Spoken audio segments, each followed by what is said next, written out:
Hello and welcome to this Warno 1v1 game played on Two Lakes Duel between Zsadok playing 17th Soviet and Flyingpancake playing 7th East German. So if you've seen my guide on how to play against the tank blob, you'll recognize Flyingpancake. And we know exactly what he's up to. And I do believe Zsadok has seen that video. So let's cover the deck reviews, then we'll talk about the map, the matchup, the deployments of the game, and as always, timestamps in the description. Right, so this is the deck review for Zsadok, and he's playing 17Y. When I first introduced this division on stream, I thought it was really good, and then I played it, and then I realised it's really not good. I thought it was a better version of 157Y, but actually it's the other way around, and it mainly comes down to these tanks here, the T64R. So I thought these were really good, but they've only got 15 pen at 1925 range, which is actually less than a T55A, which has 16 at the same range. And so it's really not that great. It's got more armor, but it's not got smoke. It's a little faster. It's got a higher fire rate, but it can't... You really, really struggle against enemy tanks in this division, because... even when you get in range, so if the T64R is in range of M1 IP Abrams or something, it won't fire. I'm pretty sure it's the same for a base M1 Abrams as well. But yeah, it won't fire because the pen isn't high enough. Oh, that's the T6. The T55A, I think, will fire. Or it'll fire pretty shortly after, like it might need one tick more, but the T64R will really struggle to even shoot at a meep. It just won't shoot because it won't do any damage. So that's not great. And if you compare it to 157Y, which is supposed to be the more infantry-centric division, it has the T55A, which has more pen. And this one, which has the same pen at the same range. And this one, which also has a 2,800 meter range ATGM, and you get two cards of that. So, strangely enough, that's 14, but that's you don't bring that one. This is 16 as well. So strangely enough, 157Y is a better version of 17Y, whereas last time I got it the wrong way around. So this is my deck, and yeah, we'll cover this tab by tab. But in general, it is quite a weak division, I've realised. After playing it a lot, I've been losing a lot more than I have with 157Y, which I think is actually pretty good. So, 3 cards of supply, yeah, to keep the Malkas going, I suppose. And this is also an artillery piece. It's really weird. Like, this is better than an Acacia. It shoots faster than an M109. And the dispersion is quite limited on this gun. So, yeah. Anyway, 3 cards of supply makes sense to keep all that arty going. The idea behind this division, from what I've realised, is to just kind of try and arty everybody to death with the Malkas and the Tulips and the SC-152s, because otherwise you just can't really kill their tanks. Or you can just run at them really hard with the T-64Rs at the start, but you'll find it quite difficult to get anywhere. I guess you can smoke and stuff. So 3 cards of supply, and then a CV. So he's gone for the wheeled CV. For 10 points more, you get one which is armoured. So it just depends what you want in life.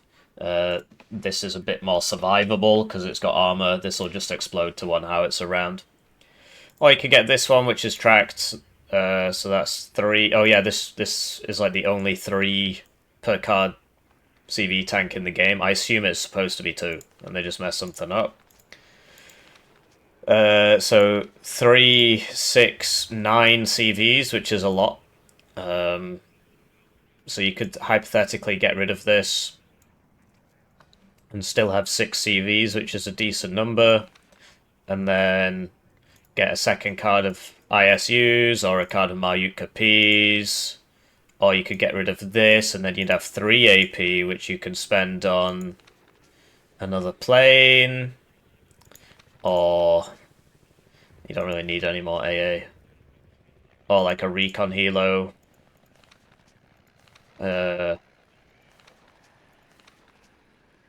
Yeah. It's 2 per car. So this is a 3 slot as well. Interesting.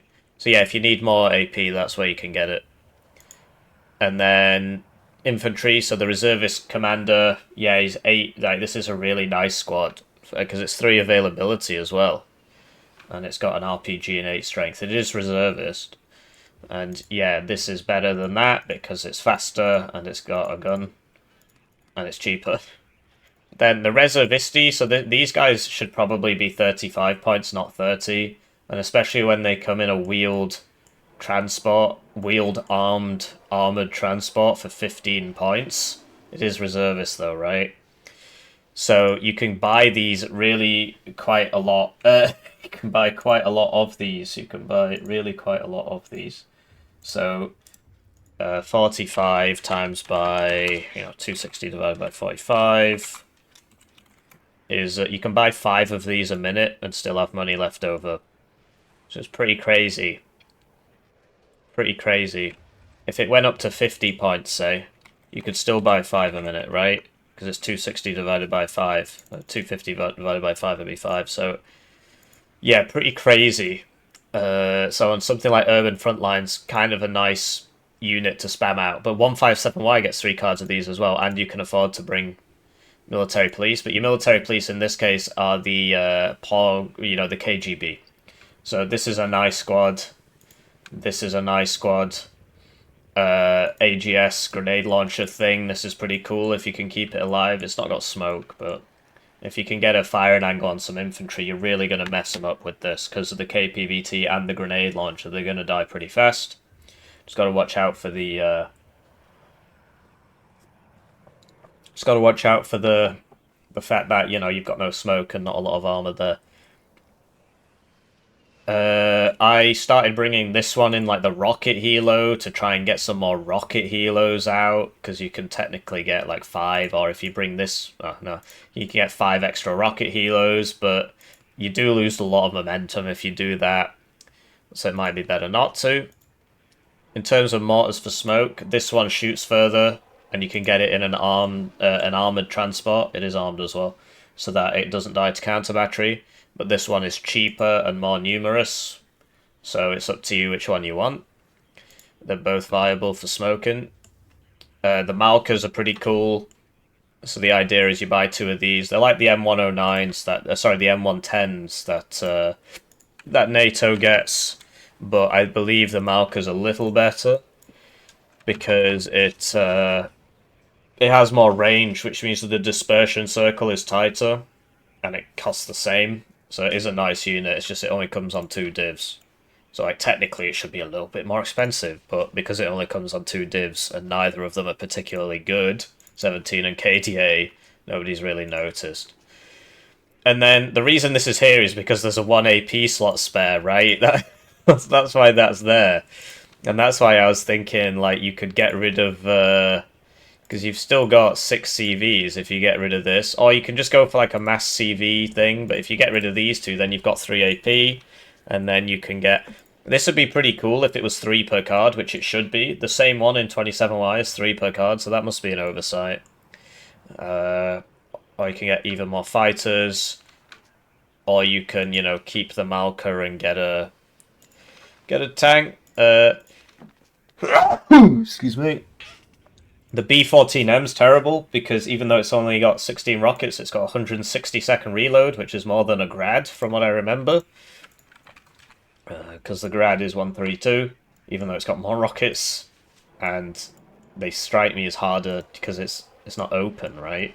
But I guess you would just be sliding them in manually from the back anyway. It's funny, because in real life, the NATO ones are loaded. Like, so if you look at the M270... the whole point of this is that, did you see these 2 kind of packs at the back? You can't really tell because of the lighting. Yeah.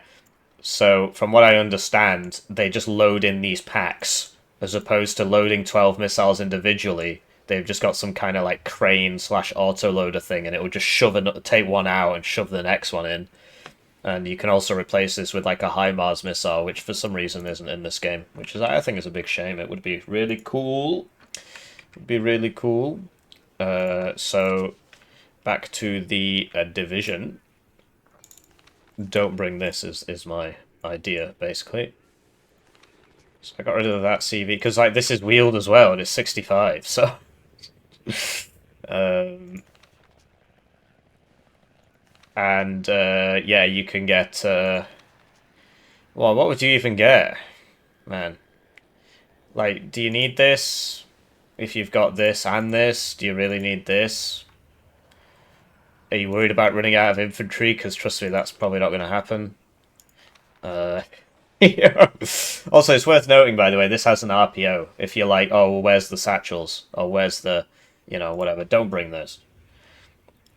Or this one, because it's got the reservist trait, so it's not great. You might as well bring the regular Saperi for 5 points more. Don't have the reservist trait, and then you can run into people without losing all your cohesion and dying.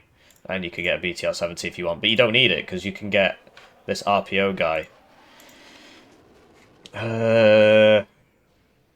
Yeah, where to put those 3 AP? It's just I'm quite surprised that do you really need this if you've got these guys and this guy?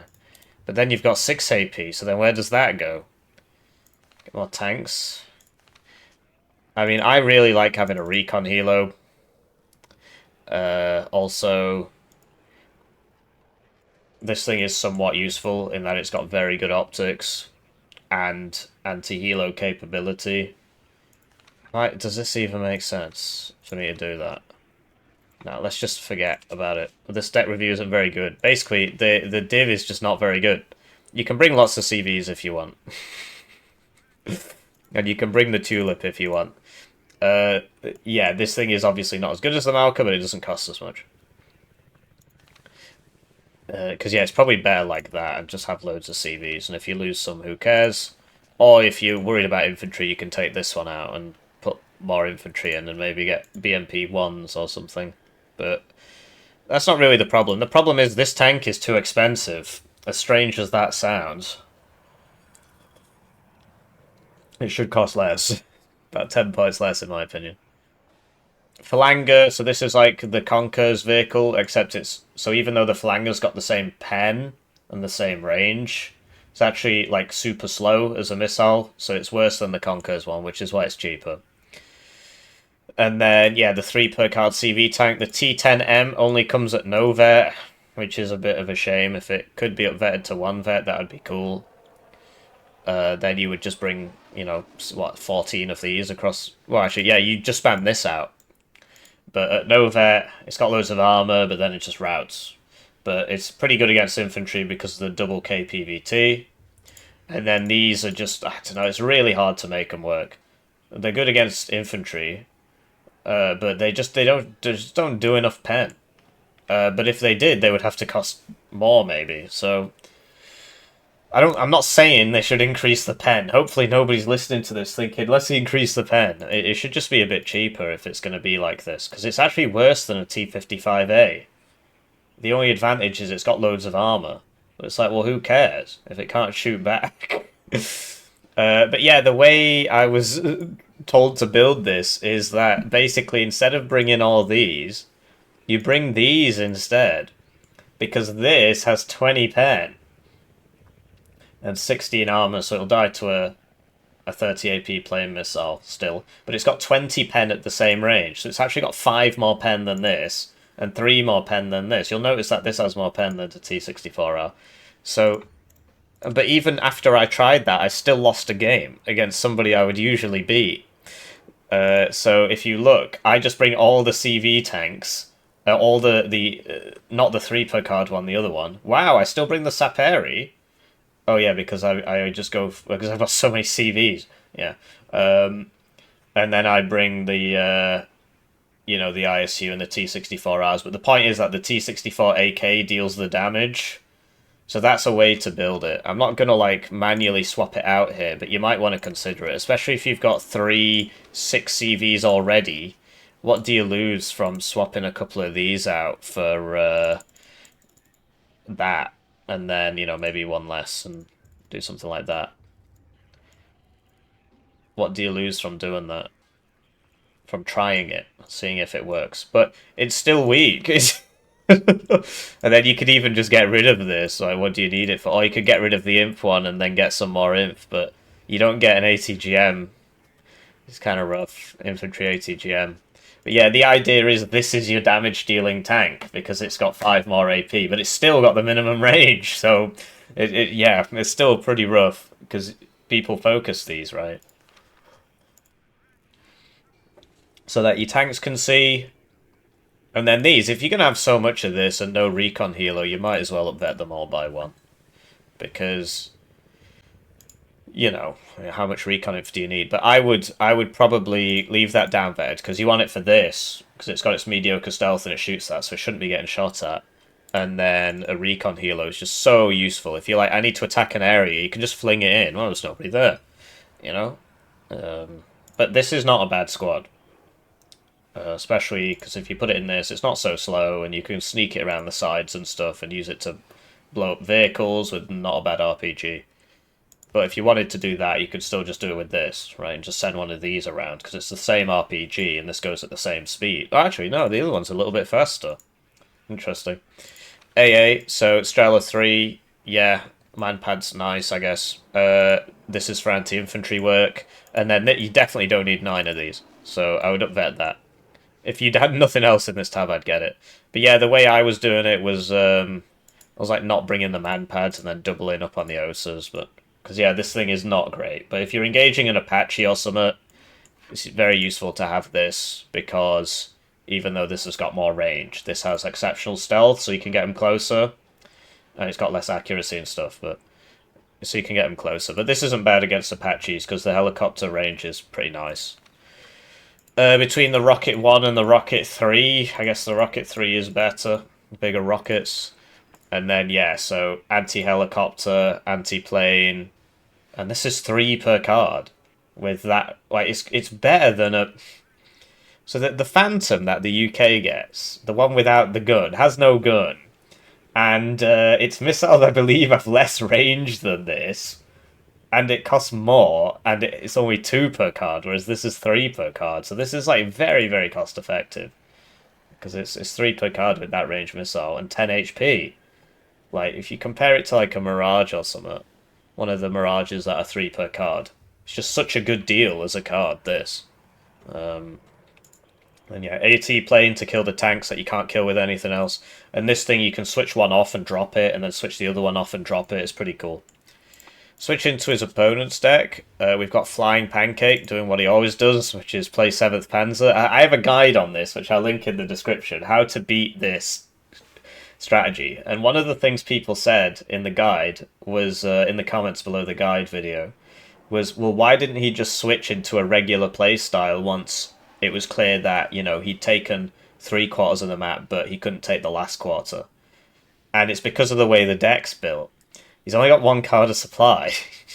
He's not got any Shorad AA. He's not got any bombers. They're just all fighters. The idea is he's going to buy a column of tanks, which are all at 2 vet, and he's going to run down the road. He's going to fast move down the road with these BRM-1Ks there to give him exceptional optics, right? And this for additional exceptional optics, and these for additional optics. You'll notice he's even up-vetted the SPW-40. And then he'll just keep going until he can take the whole map. And the idea is he's just got 10 Guerrillian fighters, because if he loses air superiority, then all his tanks are going to explode. So it's all about air superiority, and like the Cubs he's upvetted, it's not the right way to play 7th. You want to play it a bit slower, but it is very funny to watch. And he says it works a surprising number of times. The last time I played 7th was in a tournament, which is why I've got the fob. But yeah, you just bring a bunch of T-72Ms at 1 vet, because it's just like way better than the... So you just compare it to like the Chieftain... I before the E, except after C, except not in this case. Chief. So the Chieftain's got 1 pip more range, but it fires really slowly, and it's really slow, and it's got 2 top armor, and the machine guns are worse. Yeah, the Chieftain is more expensive, and it's just worse, so it doesn't have Resolute and all this, so...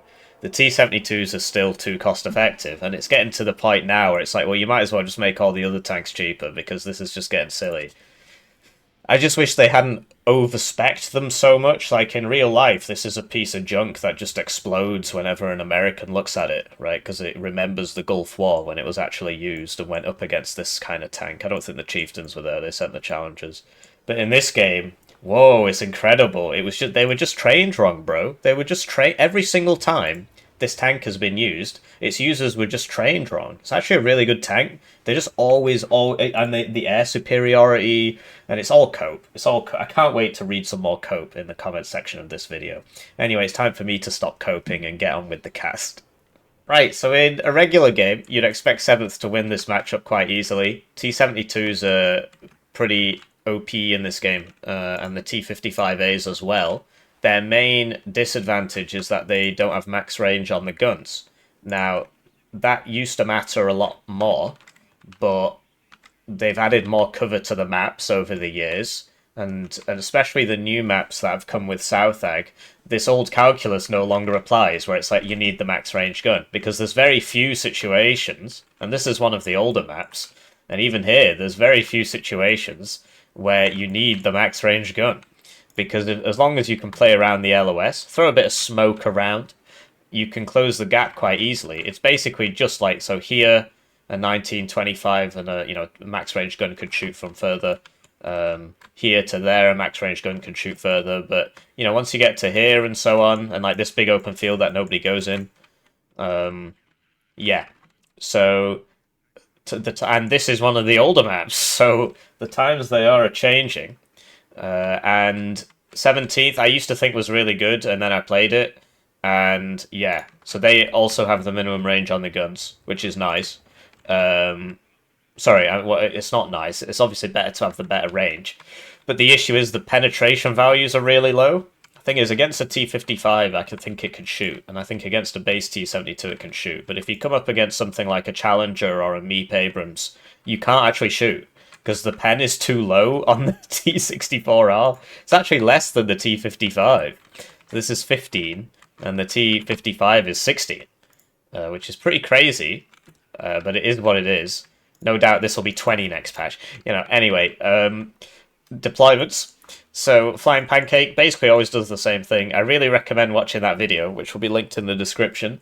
There's also another video called How to Win on the Bad Side of Two Lakes, which is also relevant in this situation, I suppose. Which I guess I'll link as well. And so what he does is he just gets a bunch of max vet tanks, as you'll know from the deck review, and he will just fast move them down with a bunch of recon, right? The exceptional optics recons, and the CV to buff them all up. And yeah, he's capping the side zones and so on. So he's got one flying column going all the way to Paul. A second sort of splinter group consisting of what exactly? One T-55A, three T-55As, and a recon. And then a third group consisting of T-72s. And these are going to Leonid, and he'll use air support. He'll use fighters, which as you really should watch the deck review for his deck. It's very, very funny.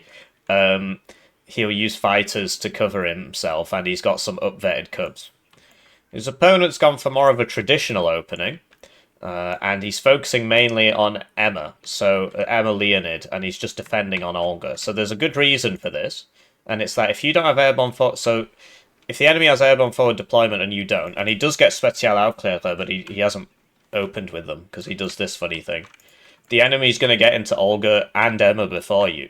Now, the gap between Olga and Paul, like certainly there is a game on my channel where I just wasn't paying attention and I lost my blocking units here, and then I actually lost Paul. But if you put a few blocking units here, you should be alright because it's a nice big open field. It's just I wasn't looking. And then it died, and I don't want to spoil it for you. So you need to focus here, because defending Paul's easier than defending Leonid, because Leonid's closer, and there's more cover between Emma and Leonid. And, Leonid is closer to the enemy. And so you need to defend Leonid over Paul, and that means that you need to attack Emma over Olga. So, because if you go half and half, then they're going to attack Leonid, and if you go all in on this side, well, then they're going to take Leonid. So you need to hold Leonid and Paul and take one of these towns. So you've got to put most of your guys on the left. If you've got better airborne forward deployment than your enemy, or some funny helo strat or something like that, then you can take Olga, right, and then slowly work your way into Emma. It's all about knowing the matchup. There are notes because people ask me all the time, make more guides, make more guides. There are very few hard and fast rules in this game. So, on the right, he's got a reservist Razvedka, just guarding the zone, and a BMP 1P, and you'll notice where he's put it. So it can cover the road and stuff, and he's got the infantry here as well. I'd probably put the infantry in here, and then put the vehicle here. Because if they come down this road, then, Anyway, because like the infantry here is not going to do anything. Because if the enemy comes close enough, he can't shoot with the AT, but the enemy can just kill him or go around him. So the infantry should be here, really. But what do I know? I lost my blocking. Anyway, so another one going to here, and then a BRM-1K exceptional optics going to there. That's an interesting place to put it. I mean, there's nice because you can see down here, but I suppose you've got the BMP-1P here. Like, what is the purpose of this? You could put it like, because don't you want to be looking out here? But then if they come down this road, you've had it. Generally, nothing happens here. That's my point. Anyway, and then we've got a Razvedka KGB with the ground surveillance radar. We'll try Razvedka. And I was playing as this division, actually. It's Hippie versus Redemi. You should probably watch that one. It's a pretty funny game. So he's going pretty aggressively, which is what I did in my game as well. So it didn't work out too well for me. Reservisty. Mortar for smoke. Strela. This thing. With the RPOs. ZU, Falanger, but, he's not against an airborne div, so there won't be, like, a bunch of infantry already in here and here, so there'll be less to shoot at him. But, yeah, you can't, like, the way I did that guide, I was, like, really playing too aggressively, basically. This is why I don't like making the guides. Anyway, he's got some more ATGMs and AA on the right, which I didn't see. So, let's cast the game. Right, so it's time for me to thank the generous channel joiners, generously joining the channel. They get the names on the screen, they get the videos early, they get members exclusive videos. One join at the lowest levels with 2,000 views, so if you're feeling bad about your ad blocks, great way to support the channel. At the highest tier, you get your games cast at a rate of 1 per calendar month, which is a great way to improve, see where you went wrong, have 2,000 people watch you make mistakes. Or maybe you just beat somebody you didn't like, and you want to get the channel joinership. I've seen quite a surprising number of people have done that, and I think it's great. I've even had situations where somebody's done it, and then their opponent has bought the tier 4 channel membership to send one of them beating him. I think it's wonderful. The fire rises, as they say. So if he had like a recon helo or something, he could check that actually there's nobody in here. But he should know, because he's against Flyingpancake, what is going to happen, which is that there's going to be a bunch of flying tank columns. This guy literally just always, if you see him on 7th Panzer, he's going to do this. So here come the tanks. But I'll admit, Zsadok's in a pretty decent place to deal with this. He's got, he'll get flanking fire. Depending, like if these stop here, he can shoot them in the front, he can shoot them in the sides. He's got infantry there as well, although that one's probably not going to live very long. He needs to get out of the line of fire. Put it like here, maybe? Because, yeah, he's just going to die. I mean, look how many things are shooting him. But the thing everybody does when they're against this is they start buying helicopters because they're like, whoa, big tank blob with no AA in it. And that's why the guy's got a literally full AA tab of just ASFs up there to stop that. So, because this Reservisti is right there, it's using the AT, and this just hasn't worked. This one could come across, right? But yeah, so these tanks are not bad at short range, right? Especially if you've got the inf helping out, because they're all on top of each other. They're all taking suppression from nearby rounds. So look at these suppression bars here. You see how they both went up? Anyway, this guy could come over to here, and this guy could come over to here, but he's managed to stop it there, but there are more. And that's the idea behind the strategy, that you might stop one, but there are more. So this guy... Actually, wow, yeah, they just drove into him and he got a kill. Okay, well, that's nice. This is in the open, which is not ideal. What this guy needs to do right now is turn off cover and hide behind this building. Because otherwise it's going to spot him with the exceptional optics, and then all of them are going to shoot, and he's going to lose all his cohesion because he's a reservist. And even if he wasn't, he would. So, Strela 3 can be moved up. And, yeah, I like the mortar for smoke as well. You'll notice he smoked off most of the tanks, like they couldn't all shoot at once and stuff like that. This guy needs to hide behind a building, I think. But yeah, this is... It's a shame, because if this was behind this building, he wouldn't have been hit once, and then these would come straight in and he would side-shot them all. So it is a shame. And that's why he brings the exceptional optics recon with it. So, AT plane was a mistake, because they're T-55s, so... You know, you kill one, but you got to kill 4 to pay for your... Well, actually, they got a lot more expensive, didn't they? It's 90. You got to kill 3 to pay for your plane. Now your plane is dead, because he keeps the ASFs up. So what he needs is a Strela 10. The wheeled Strela thing would be cool. This one. BDRM Strela. But yeah, he lost that guy, and this is the advantage of the strategy, right? One of them will get through, because wherever Blue had deployed all his units, it's not going to be every... And if this guy had only got to here, if he'd only unloaded him here... And it's all about using the LOS, right? Because otherwise the blob is going to get you. Whereas if he was here, he would get into AT range, he would get a side shot. Probably still die, but if he takes a tank with him, you're making progress. So Strela 3 is just shooting at the MiGs, isn't it? The Belazar couldn't get in. There's a mortar for smoke here. You could sort that out, but he needs a BRDM2 Strela. But yeah, he shouldn't have bought the AT plane. It's interesting, though. He's trying to get over to here. But the tanks are coming over to the last zone. So this is the idea behind the strategy. One of the prongs gets through. It's like the Tyranids or whatever, right?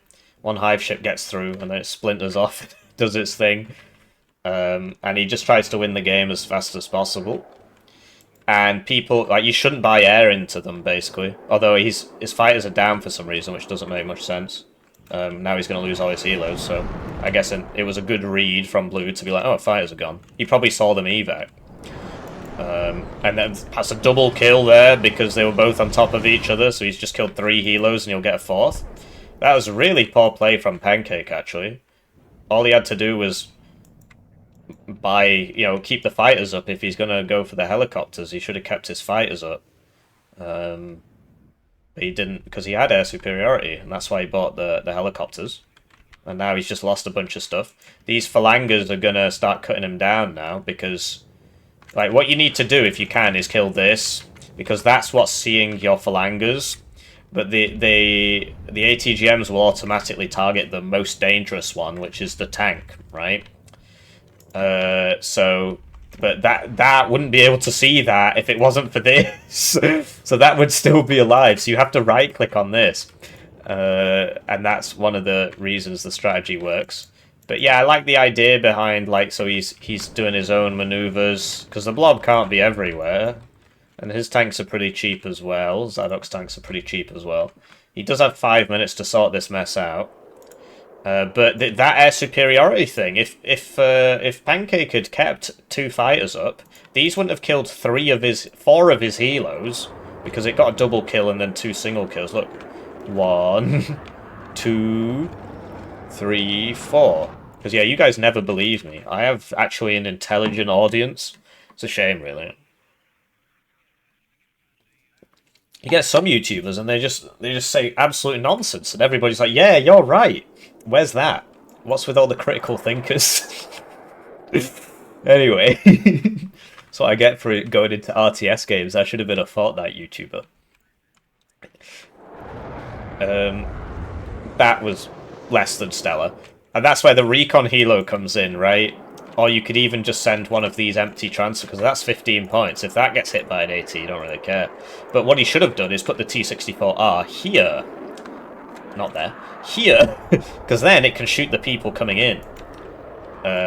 He's waiting for additional people, I suppose, before he goes.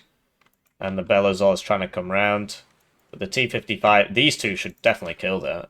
But you'll notice the T-55A's got more pen. But look, it can't see, because this man is in a forest, even though he's got bad stealth, and this has mediocre optics, so that's, you gotta focus these down. That's how you beat the strat. So, lots of mot shots and SVD, bit one-dimensional, but you've seen how he builds his deck. You know, all he's trying to do is just buy 3 minutes. But he should have sent one of these columns down to here, because look, Olga's empty. And what does he need 7 Mott Shutson in there for? So, he's getting ready for the next push. I guess he's waiting 30 seconds to get more stuff, but in the meantime, if this gets to here, next plan would be to go for Sign, I suppose. This guy does have AT. There's still one T-55 left. How's that happened? So he needs to get out of LOS. He's trying to make it. These are pretty good against infantry because they've got the Dushka and the PKT. You'll notice how fast... He only got 1 shot off. And look how fast it suppressed him. This is one... I mean, it is reservist. But it is one vet. So... Oh, there's no CV in here. Oh, no. Oh, mate. Once you get that close and you don't have smoke, you might as well keep going. But I'm just surprised... Okay, so now he's waiting for the smoke, but... Yeah. It's about knowing when to commit, when not to commit. Obviously, we have no fog of war, so we can see. But it's like, basically, he shouldn't have gone in. But once he got right to here, if he got in, he still would have routed, and he would have got the... Oh, look at that. This is what I was talking about in the deck review, you see? So he turns off one of them, and then he drops the HE on the Inf, and then he turns back on the other one, and you can get 2 bombing runs with the same plane. That's why it's 285 points. Because if you've got clear skies like this, look. So, you know, that was cluster, but look how much damage it did. And he killed a couple squads in here. So that's the advantage. And then you evac it, and it'll reload them both simultaneously. So it'll take 60 seconds to reload this and 120 seconds to reload this, but they reload in parallel, so it'll only take 2 minutes for the plane to come back. That's why it's so expensive. The issue is using it. Anyway, Belazor's on its way to Sign, which is good, and you see he's put blocking units here, and he's got in a CV there. This RPG ain't so bad, actually. Reservisti could come help out, but this will probably be enough. And so there you go, he got him. And the tick stopped. But here, Flyingpancake could kill this and then push all the way through, basically. I mean, he's got enough stuff. But yeah, he blobbed a bit too much. Look, the CV goes down. T-64R, trying to get side shots and so on. It's got a very high rate of fire, that's the idea. But you got to get in range, so you need smoke mortars and stuff, but there's no self-propelled smoke mortars, so it's hard. It's not easy.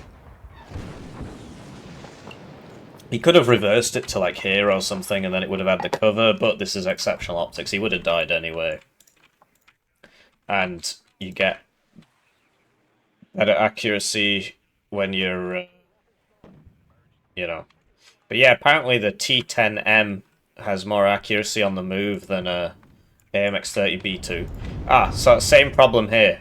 Because look, he's got the BRM-1K. So what you do is you turn off cover and you just hide behind the building. There, you press stop now with cover turned off. Because you don't go into the next building. You just hide between the buildings. And then when they come past, I can't even show you the LOS, but when they come past, you can just whack the first one and the other ones won't be able to shoot you. But yeah, he's a... Probably gonna... You don't put the CV tank first. For obvious reasons. Anyway, this guy's probably going to nail the CV tank. And there you go. And now he needs to go backwards. And what you do is you turn off cover, you just stop it there. You don't have to be in the building, because look how wide an angle they can shoot you from the building. When you're here, it's a very, very narrow angle. And you can bind a key to this to turn it off, because otherwise you have to press this twice, and you have to press it really slowly. Because if you press it twice fast, it just goes 1, and then it goes to hold position, which is like an automatic order. But yeah, once again, CV tank in front. The Reservisti are pretty good at filling gaps because of how cheap they are. You can buy 5 in a minute, still have money left over. So he can afford to get 1 on every road. So in that case, it's working. And look at that turnaround. Went from a +6 for Flyingpancake to a +4 for Zsadok, because he's got sign over here. That's why, otherwise it'd be a +0. So the next blob's on its way, but this tank's back because it's been 2 minutes. But I don't understand why he surrendered the air superiority. He's got so many planes. Oh, that one died, so he lost his tracking. He's got so many planes in his deck, they're all at 2 vet. And there's literally like more than 10. So, okay, here come the planes. So this should evac as soon as he sees it. It's got air optics normal, so he probably sees it now. But yeah, when they get too close for you to get away, then you turn into them. So that made sense there for him to turn in at that point, because you might hit him. You know, it's just making the best of a bad situation. Not sure where this guy's going. But there it is. Might have been able to save this if he'd been on him. Maybe not. Who knows? But yeah, they get out. D10 needs to hide behind Summit. Oh, Blob got him. And the next Blob's here. So yeah, you can hide this behind this. Or like here's a nice spot. Here, between these two, it's a decent spot. Otherwise, because if this is just fast moving down here, they are going to see you, so...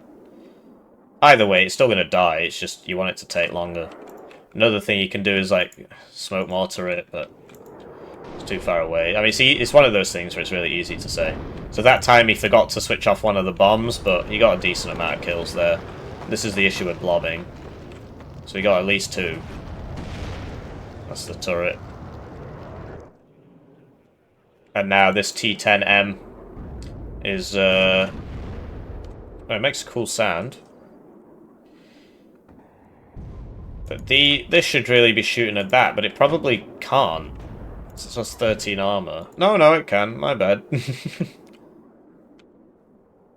And, honestly, the T-55A might win. Oh, okay. Wasn't expecting that to hit. So, tick stopped. Flyingpancake on the +0. And he started buying the Cubs now.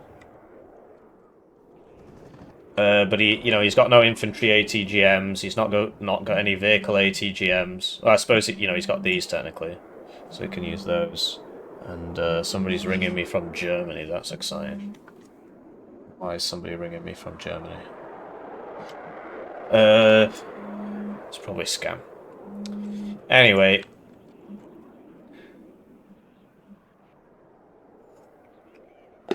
So, Reservisti in this corner is pretty cool.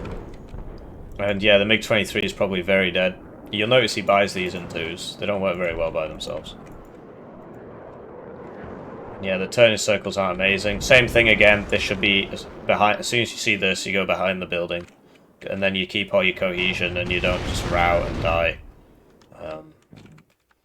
Yeah, he got behind him eventually. It's probably going to go down. Down it goes.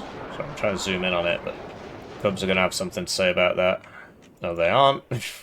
Send him packing. But yeah, like no shilkers and stuff. He's very all in on this strategy, and so when it doesn't work, you'll notice that it's like there's no combined arms force anymore because well, that's not what's in his deck. So.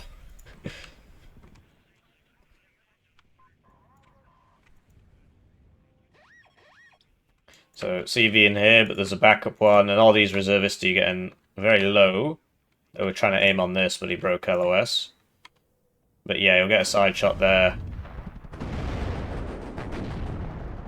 While it's leaving, it will still shoot its AT if it's in the process of leaving. So what you can do is, like, as soon as it starts aiming, you can start leaving, and then it will still shoot and then leave, as opposed to wait for it to hit and then leave.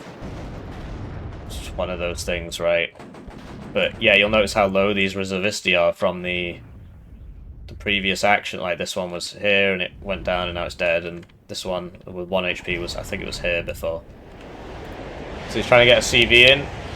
Oh, he needs to unload it immediately. There we go. Rocket 3 taking some names there. And yeah, he's got no man pads, no shilkers, which is really weird actually. I think mixing a shilker in would be a good idea, but he relies mainly on the Air Force, but he lost the air war, Flyingpancake, and because of that, all his stuff started dying to the pretty good bombers of 17Y. The issue is, of course, getting into a position where you can use this and buy it, because it's very expensive, right? Another thing is, like, you could have a guy in the church, and then he can see everybody moving around this town, as opposed to trying to find them, because you'll notice this is looking for people. This guy's routed out the zone. The CV went down. But overall, I'd prefer Blue's position to Red's. I mean, he's got deeper pockets, as we know from the deck review. And yeah, you know, he could have switched one off, got this, come back, got this. It is what it is. And there you go, he surrendered because he realised, well, my strat didn't work and I've got nothing left to buy. So this is Zsadok, rank 98. This is Flyingpancake, rank 216. I feel like I've ruined this man's whole career when I made the video on how to beat the tank blob, because, I mean, that is his thing. So, what can I say? My bad. Anyways, I'll see you around. GG.